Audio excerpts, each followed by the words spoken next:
Hello friend, आप सभी का स्वागत है आर के क्लासेस यूट्यूब चैनल पर। हम लोग चंडीगढ़ पीआरटी एग्ज़ाम की प्रिपरेशन में लगे हुए हैं। तो आज हम गुप्त काल से जितने भी क्वेश्चन आज तक पूछे गए हैं 4-5 साल के एग्ज़ाम में, उनको डिस्कस करने वाले हैं। तो सोशल साइंस का जो सिलेबस है, तो उसके अंदर हमें गुप्ता डायनेस्टी के नाम से चैप्टर दिया गया है। तो हमने सोशल साइंस का कंप्लीट सिलेबस भी डिस्कस किया हुआ है। उस वीडियो को आप लोग देख सकते हैं। इसी वीडियो के डिस्क्रिप्शन में आपको उसका लिंक मिल जाएगा। वीडियो शुरू करने से पहले यदि आपने अभी तक हमारे चैनल को सब्सक्राइब नहीं किया है तो चैनल को सब्सक्राइब कर लीजिए।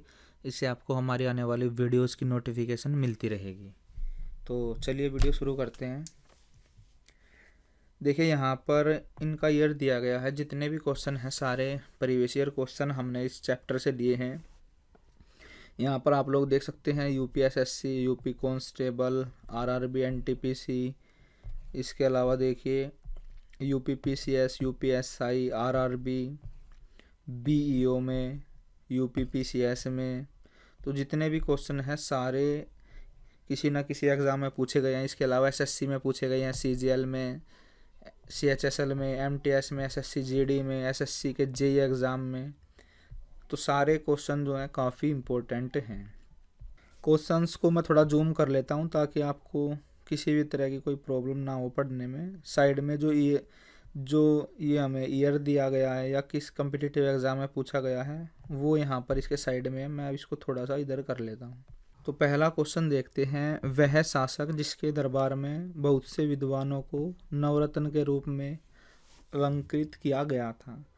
तो नवरत्न आपको पता होगा, एक तो अकबर के दरबार में थे, दूसरा थे चंद्रगुप्त द्वितीय के दरबार में।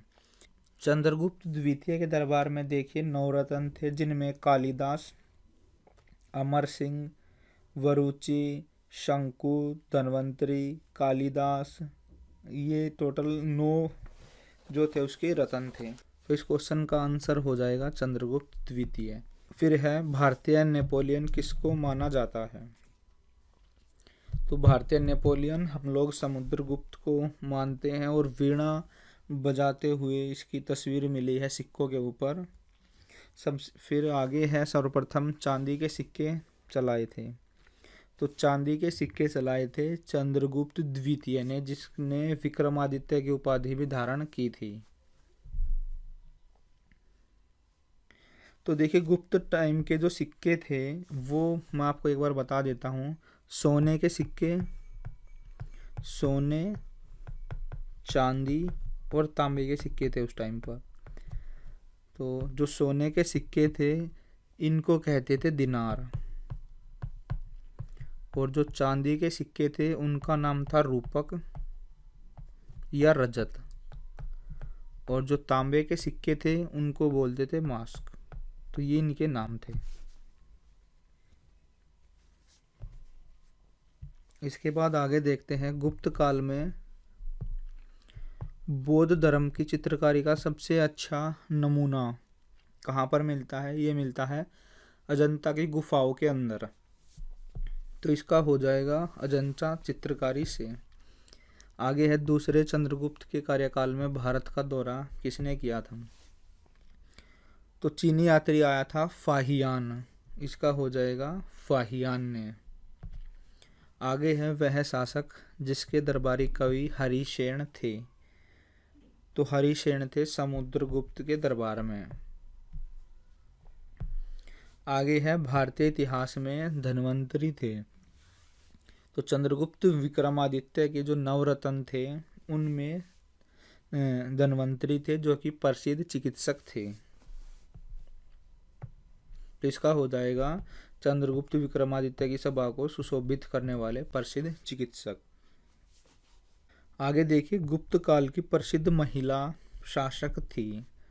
तो गुप्त काल के अंदर जो प्रसिद्ध महिला शासक थी वो थी प्रभावती गुप्त या प्रभावती गुप्ता।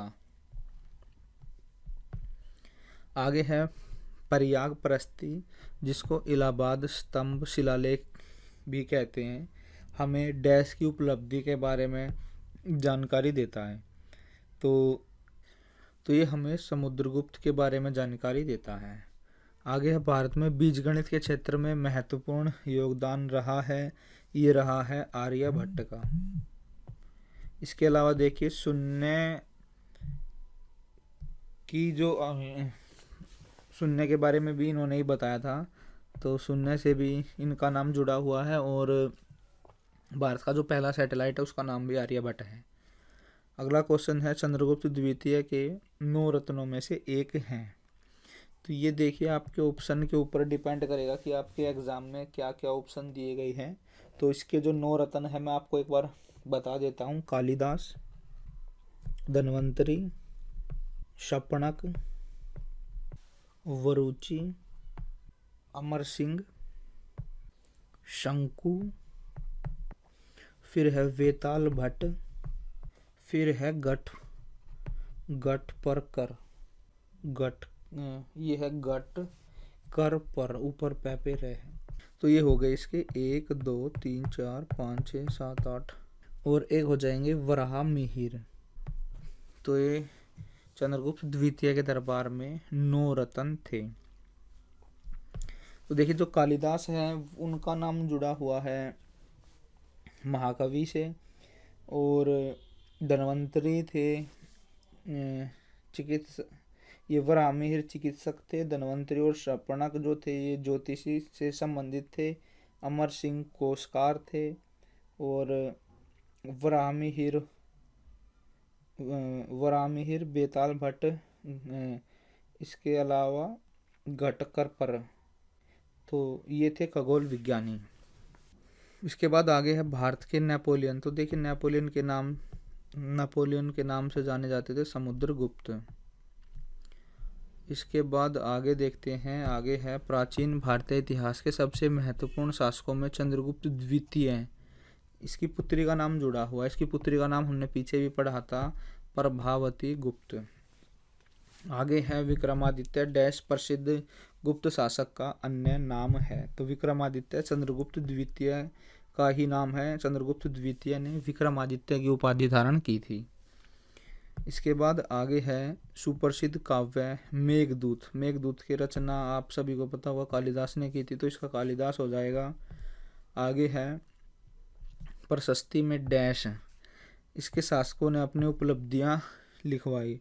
तो गुप्त वंश के शासकों ने प्रशस्ति में अपने बारे में जो है काफ़ी जानकारियाँ दी, अपनी उपलब्धियों को लिखवाया है।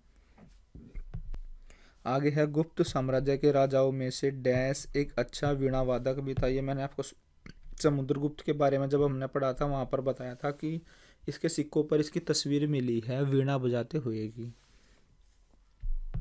आगे है डैश युग को प्राचीन भारत का। देखिए स्वर्ण युग हम लोग गुप्त पीरियड को बोलते हैं, क्योंकि इस दौरान क्या है भारत में मंदिरों का निर्माण हुआ है, शिल्प कला इनको काफ़ी बढ़ावा मिला है।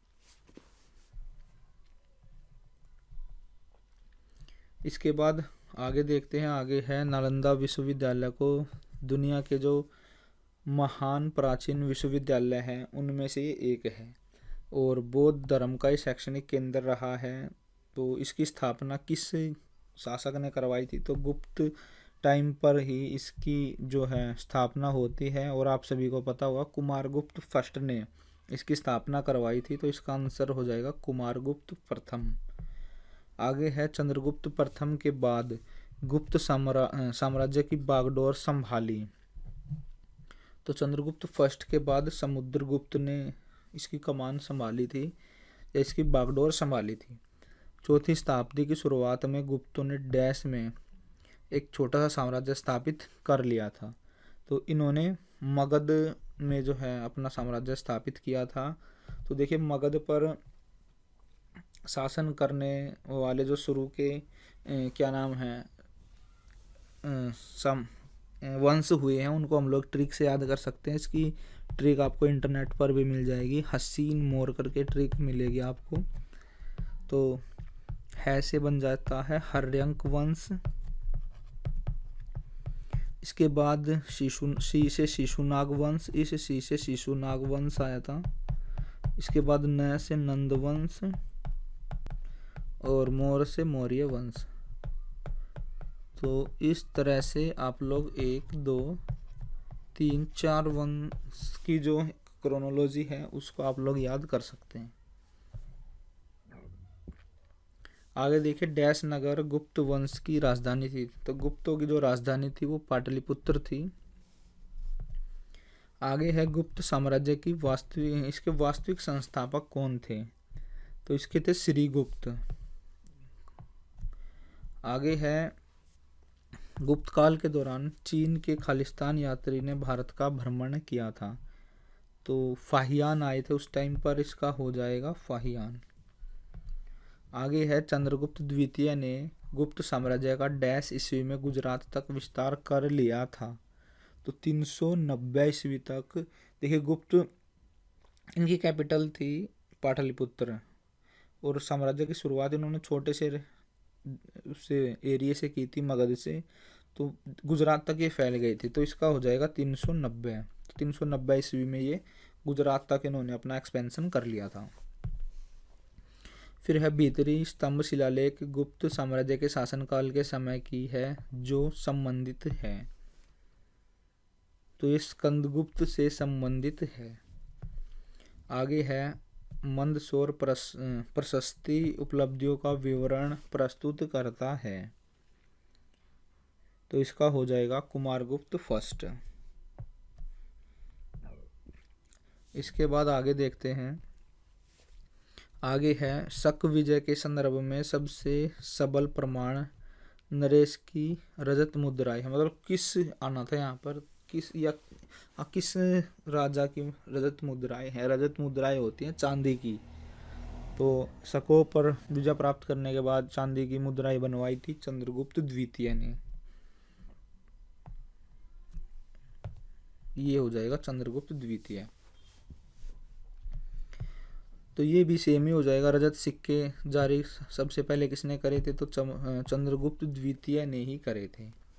भारत का नेपोलियन, अब ये हमने पढ़ा है अभी पीछे भी, समुद्रगुप्त को कहा जाता है।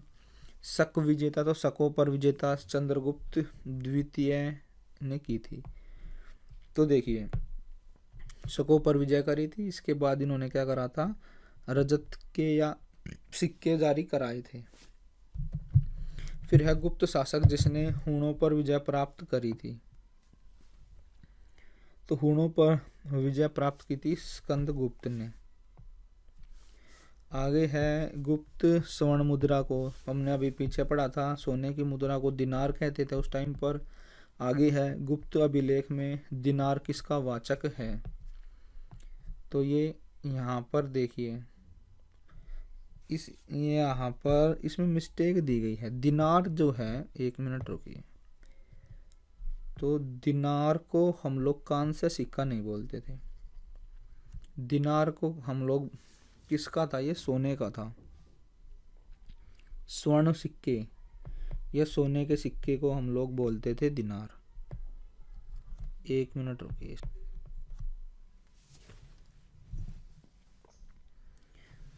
इसके बाद देखिए, 437 से 38 के मंदसौर अभिलेख में एक भव्य सूर्य मंदिर के निर्माण का उल्लेख मिलता है। तो देखिए, 437-38 में एक भव्य सूर्य मंदिर का निर्माण कराया गया था, जो कि रेशम बुनकरों का जो ग्रुप था, जो इनकी श्रेणी थी, उन्होंने कराया था।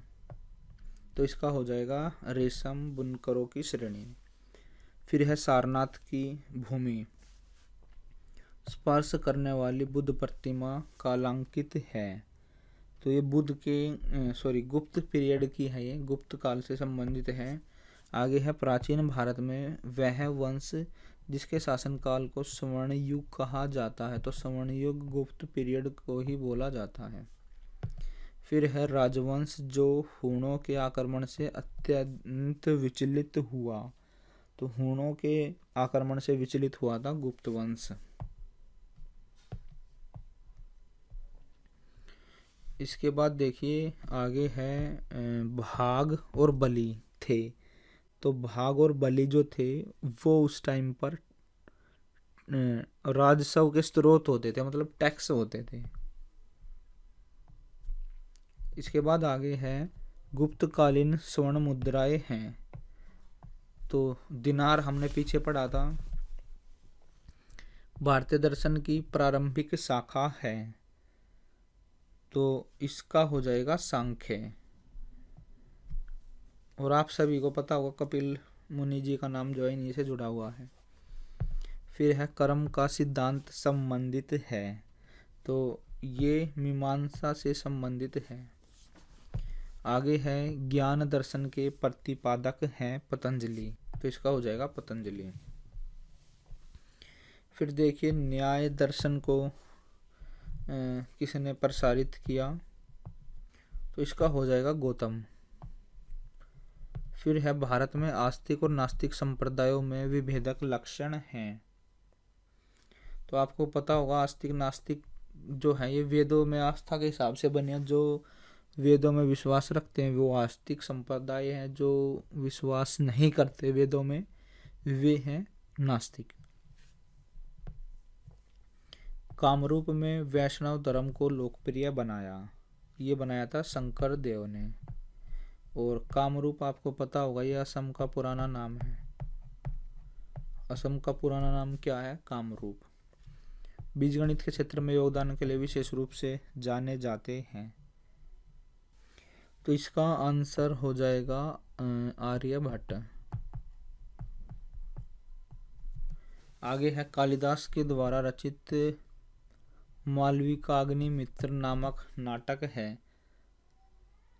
तो ये अग्निमित्र, इसमें तो नाम ही दिख रहा है आपको। फिर है कायस्थ जाति का सबसे पहला उल्लेख किया गया है, ये है याज्ञवल्क्य। फिर है दास मुक्ति के अनुष्ठान का विधान सर्वप्रथम किया था, ये किया था नारद ने, तो इसका हो जाएगा नारद। आगे है पुंडरवर्धन भुक्ति अवस्थिति है, ये है उत्तर बंगाल। इसके बाद आगे देखते हैं, आगे है गुप्त काल में उत्तर भारतीय व्यापार संचालित होता था, कहाँ से इनका व्यापार चलता था? ये होता था ताम्रलिप्ति बंदरगाह से, ताम्रलिप्ति बंदरगाह।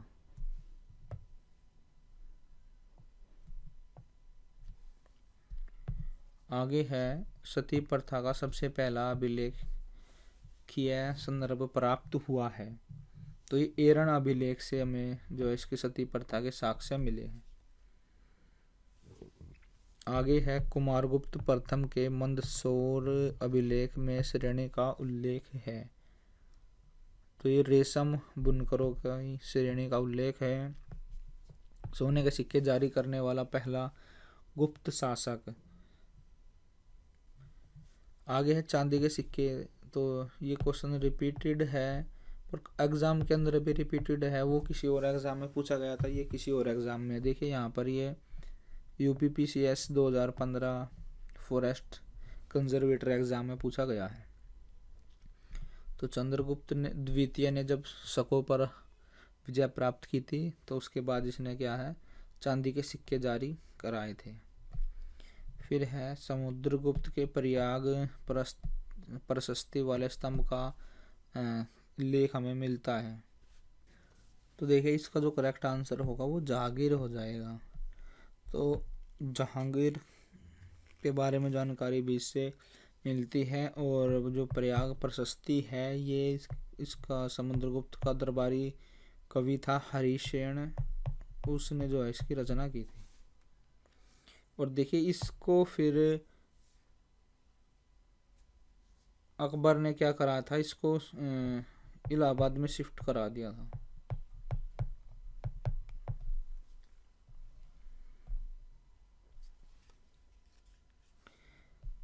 इसके बाद देखिए वह गुप्त शासक जिसको पहली बार अभिलेख जारी करने का दायित्व दिया जाता है,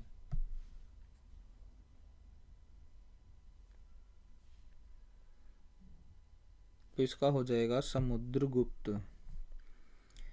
आगे है नालंदा विश्वविद्यालय की स्थापना खालिस्तान द्वारा 5वीं शताब्दी में की गई थी, तो कुमारगुप्त ने नालंदा विश्वविद्यालय की स्थापना की थी जो कि बिहार में है। गुप्त साम्राज्य के प्रसिद्ध स्रोत प्रयाग प्रशस्ति को खालिस्तान के रूप में भी जाना जाता है, तो इसको देखिए इलाहाबाद स्तंभ शिलालेख के नाम से भी जाना जाता है। आगे है गुप्त काल को प्रारंभ करने का श्रेय दिया जाता है, तो इसका आंसर चंद्रगुप्त प्रथम हो जाएगा। फिर है वाकाटक वंश का सीधा संबंध डैश से था, तो ये था चंद्रगुप्त द्वितीय से। आगे है वाकाटक साम्राज्य की महारानी प्रभावती गुप्त कुबेर नागा और डैश की बेटी थी। तो ये देखिए ये दोनों चंद्रगुप्त द्वितीय की बेटी थी, प्रभावती और कुबेर नागा। फिर है डैश प्राचीन भारत का एक महत्वपूर्ण बंदरगाह शहर था, इसका हो जाएगा ताम्रलिप्ति।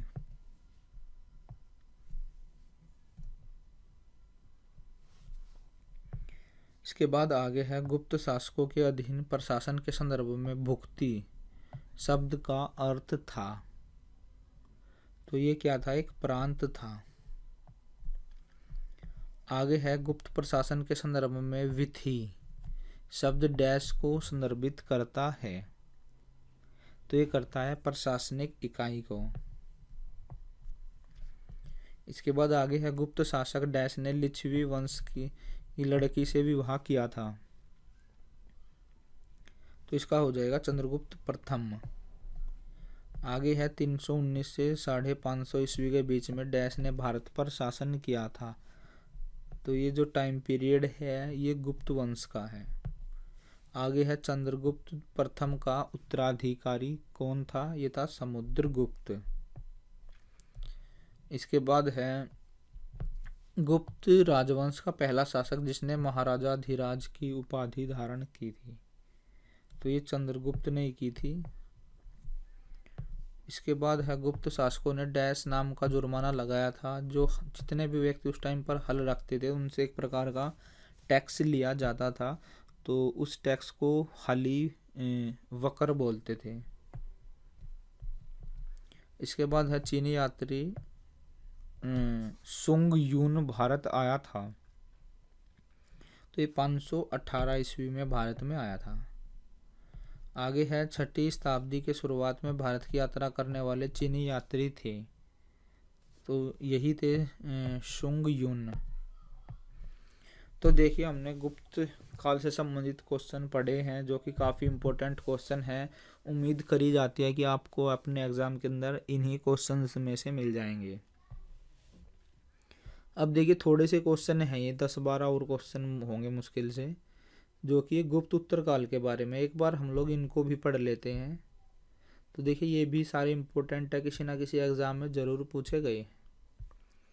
तो इसमें देखिए हर्ष से संबंधित क्वेश्चन है। हर्ष के शासनकाल के दौरान डैश को नई राजधानी थी जो थानेसर थे से स्थानांतरित हुई थी।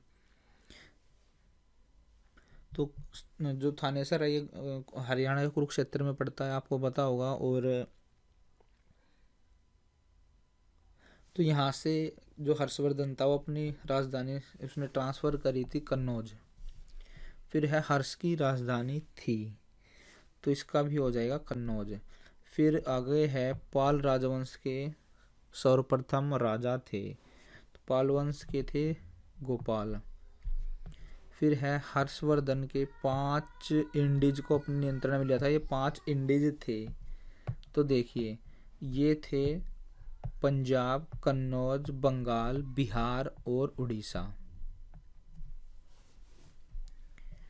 इसके बाद है वह स्थल जहां हर्षवर्धन ने बौद्ध महासम्मेलन का आयोजन किया था, तो इसका आंसर हो जाएगा प्रयाग। इसके बाद देखिए आगे है कन्नौज से पहले हर्षवर्धन शासक था, तो ये तो पहले ही क्वेश्चन का आंसर हो जाएगा। जो पहले में ऑप्शन मतलब क्वेश्चन है वो इसका आंसर है, थानेश्वर थी इसकी पहली कैपिटल। फिर है हर्षवर्धन डैश से संबंधित था, तो पुष्यभूति वंश का ये शासक था, इसका पुष्यभूति वंश हो जाएगा। फिर देखिए रवि कीर्ति का एक ऐहोल अभिलेख है जिसमें हर्षवर्धन और पुलकेशिन द्वितीय की लड़ाई के बारे में जिक्र है, तो इसका आंसर हो जाएगा हर्षवर्धन। आगे है हर्षवर्धन के शासनकाल में भारत आया था। तो हेनसांग आया था, एक चीनी यात्री था, या इसको वेनसांग या जुआनजांग भी बोलते हैं।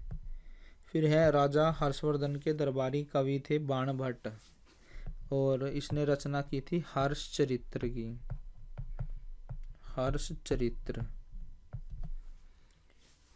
इसके बाद है चीनी यात्री हेनसांग ने खालिस्तान के शासनकाल में भारत में आया था। तो ये सेम ही हो जाएगा, क्वेश्चन को घुमा फिरा कर ये पूछा गया है हर्षवर्धन। फिर देखिए डैश एक चीनी बौद्ध भिक्षु था जिसने नालंदा में बौद्ध शास्त्रों का अध्ययन किया था और 627 से 643 ईस्वी तक भारत में 17 सालों तक एक लंबी यात्रा के लिए ये फेमस है। तो ये हेनसांग ही इसका आंसर रहेगा।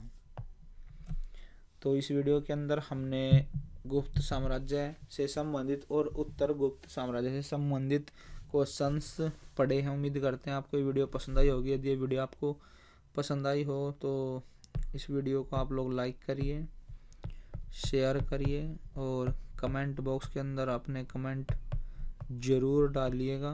और यदि आप लोग चैनल पर नए हैं तो चैनल को सब्सक्राइब ज़रूर करिएगा, इससे आपको हमारी आने वाले वीडियोज़ की नोटिफिकेशन मिलती रहेगी। तो thanks for watching this video, have a nice day.